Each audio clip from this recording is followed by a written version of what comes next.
Greater Visakha municipal corporation పరిధిలో శరవేగంగా అభివృద్ధి చెందిన నియోజకవర్గం భీమునిపట్నం. మరింత అభివృద్ధి చెందేందుకు కొన్ని పంచాయతీలను జీవీఎంసీలో విలీనం చేశారు. ఇక అందులో భాగంగానే కొన్ని సంవత్సరాల ముందు పంచాయతీ పరిధిలో ఉన్న పరదేశీపాలెం జీవీఎంసీలోకి విలీనం చేశారు. 2014 నుంచి 2021 వరకు 4వ వార్డుగా పంచాయతీలను విలీనం చేశాక 5వ వార్డుగా మారింది. అయితే వార్డు సంఖ్య మారింది కానీ అభివృద్ధి మాత్రం చెందలేదు. ఈ క్రమంలో పరదేశీపాలెంలో ప్రధానంగా కొన్ని సమస్యలు పరిష్కరించాలని స్థానిక ప్రజలు కోరుతున్నారు. దీనిపై ప్రైమ్ 9 స్పెషల్ స్టోరీ.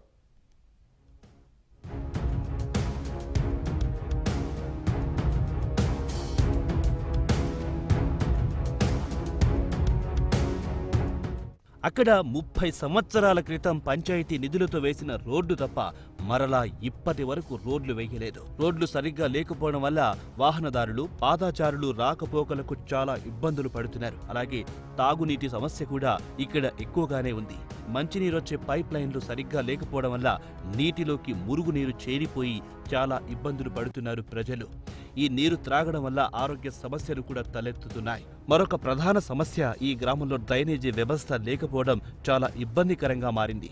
వర్షాకాలంలో వరద నీరు నేరుగా గ్రామాల్లోకి చేరిపోవడంతో ఇళ్లన్నీ ముంపుకు గురవుతున్నాయి. వర్షపు నీరు వెళ్లే మార్గం లేకపోవడంతో తీవ్ర ఇబ్బందులు ఎదుర్కొంటున్నారు స్థానిక ప్రజలు.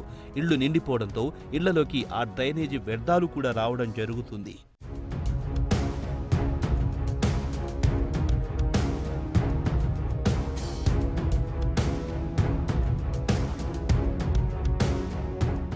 ఇక్కడ గత చాలా సంవత్సరాల నుంచి వైర్లు ఇంట్ల మీద నుంచి ఉండడం జరిగింది. చాలామంది కంప్లీట్ చేయడం కూడా జరిగింది. డబ్బులు కూడా పెడతాము, మేము సగం పెట్టుకుంటాం, మీరు సగం పెట్టండి అని చెప్పడం కూడా జరిగింది. వర్క్కి వెళ్ళేటప్పుడు నేను వాటర్ ట్యాంక్ వాల్ ఇప్పడానికని మీదకి ఎక్కాను.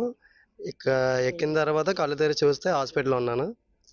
తెలిసింది మొత్తం వైర్లు షాక్ కొట్టేసి కింద పడిపోయానని చెప్పేసి జరిగింది. అలాగే దీనికి ముందు ఇద్దరికి జరిగిందండి. ఒకరికి హెయిర్ అంటుకొని కిందన పడిపోయారు కళ్ళు తిరిగి. ఒకరు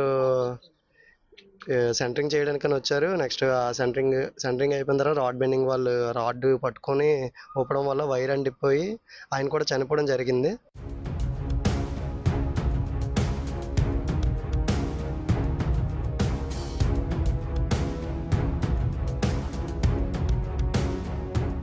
అలాగే ఈ గ్రామంలో 32 kV విద్యుత్ తీగలను ఇళ్లకు అతి దగ్గరలో వేయడం వల్ల ఆ వైర్ల తీగలు తగిలి విద్యుత్ ఘాతానికి చాలా మంది ప్రాణాలు కోల్పోయారు. ఈ విద్యుత్ తీగలను ఇళ్లకు దగ్గరలో నుంచి మార్చి సరైన చోటు ఏర్పాటు చేయాలని అధికారులకు ఎన్నిసార్లు కోరుకున్నా పట్టించుకోలేదని గ్రామ ప్రజలంటున్నారు. గత ప్రభుత్వంలో అప్పటి వైసీపీ ఎమ్మెల్యే ముత్తంశెట్టి శ్రీనివాసరావు గ్రామాన్ని అభివృద్ధి చేస్తామని చెప్పి కొబ్బరికాయ కొట్టడం తప్ప ఎటువంటి అభివృద్ధి చేయలేదు. 2021వ సంవత్సరంలో జరిగిన స్థానిక కార్పొరేషన్ ఎన్నికల్లో ఈ ఒక్క వార్డులో టీడీపీ గెలుపొందింది. కానీ కార్పొరేషన్లో వైసీపీ అధికారంలో ఉండడంతో వార్డు అభివృద్ధికి వైసీపీ ప్రభుత్వం సహకరించలేదు. ఇప్పటికైనా పరదేశీపాలెం గ్రామాన్ని అభివృద్ధి బాటలో నడిపించగల వ్యక్తి ఆంధ్రప్రదేశ్ ఉప ముఖ్యమంత్రి పవన్ కళ్యాణ్ ఒక్కడే అంటూ గ్రామ ప్రజలు ఆశగా ఎదురు చూస్తున్నారు.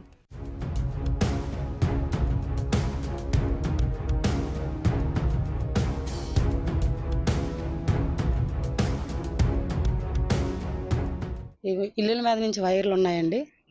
అది ప్రాణహాని కదండి. ఆల్రెడీ 2-3 సార్లు జరిగింది. అలాగా జరిగిన తర్వాత మేము మామూలుగా కరెంట్ ఆఫీస్కి వెళ్ళి కంప్లైంట్ చేసాము. వాళ్ళు చలానా ఇంత కట్టాలని చెప్పారండి, 3,50,000.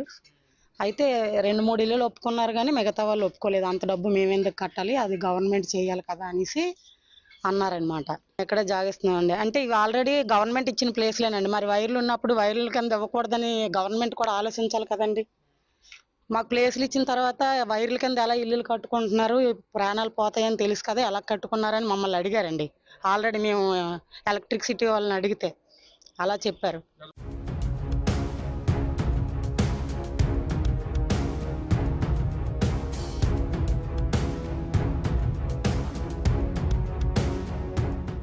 పరదేశీపాలెం గ్రామంలో అంతిమ సంస్కారాల కోసం సరైన శ్మశాన వాటిక కూడా లేదు. దీంతో చాలా అవస్థలు ఎదుర్కోవాల్సి వచ్చింది. స్థానిక గ్రామస్తుడైన శ్రీకాంత్ రెడ్డి తన సొంత నిధులతో శ్మశాన వాటికను అభివృద్ధి చేశారు. అలాగే ప్రభుత్వం కూడా పరదేశిపాలెం గ్రామాన్ని అభివృద్ధి చేయాలని తెలుపుతున్నారు. వైసీపీ ప్రభుత్వంలో ఎదుర్కొన్న సమస్యలు కూటమి ప్రభుత్వంతో తీరిపోవాలని, ఈ గ్రామానికి రోడ్లు, డ్రైనేజీ, మంచినీటి సదుపాయం కల్పించాలని ఆంధ్రప్రదేశ్ ముఖ్యమంత్రి నారా చంద్రబాబు నాయుడిని, అలాగే డిప్యూటీ సీఎం పవన్ కళ్యాణ్ని గ్రామ ప్రజలు కోరుకుంటున్నారు. చూడాలి మరి ప్రభుత్వం ఎంతవరకు స్పందిస్తుందో.